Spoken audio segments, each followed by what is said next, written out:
প্রিয় দর্শক, দৈনিক আমার দেশে স্বাগত। এই মুহূর্তে আমরা আপনাদের সঙ্গে যুক্ত হচ্ছি রাজধানীর শাহবাগ।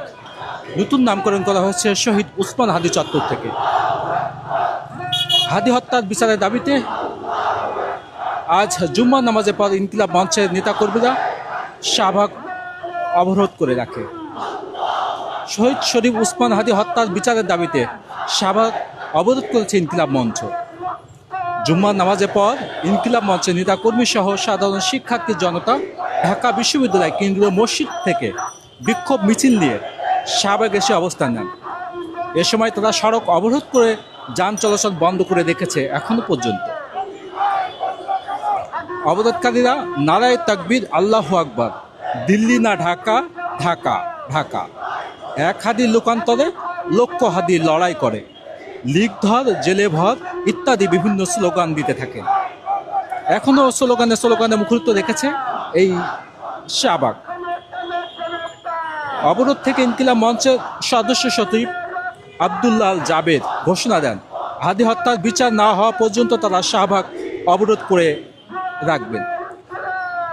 প্রয়োজনে আজ রাতও শাহবাগে অবস্থান করবেন, তেমন ঘোষণা কিন্তু তিনি দিয়েছেন।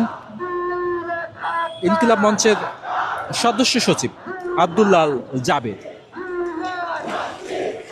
হাদি হত্যার বিচারের দাবিতে এই দাবি কিন্তু তিনি তুলেছেন এবং ইনকিলাব মঞ্চের সদস্য সচিব আব্দুল্লাহ জাবেদ তিনি বলেছেন, হাদি হত্যার বিচার না হওয়া পর্যন্ত তারা এই শাহবাগে অবস্থান করবেন। এখন এই মুহূর্তে আমরা দেখানোর চেষ্টা করছি, আপনারা নিশ্চয়ই দেখতে পাচ্ছেন যে স্লোগানে মুখরিত এই শাহবাগ চত্বর। আমরা এখানে আসা কিছু মানুষের সঙ্গে কথা বলবো।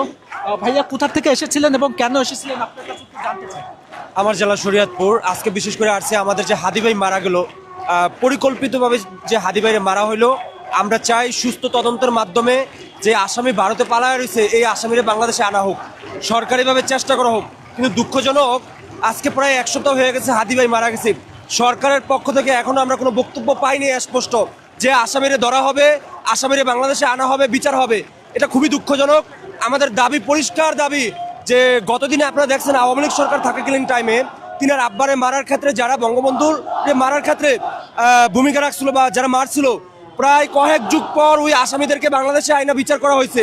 তাহলে আপনি অন্তর্বর্তীকালীন সরকারকে এতই দুর্বল হয়ে গেলেন যে আমাদের জুলাই যোদ্ধা অন্যতম নায়ক ছিল, তার আসামি, তার যে মারছে এই আসামিকে কেন আপনি ধরতে ব্যর্থ হয়েছেন?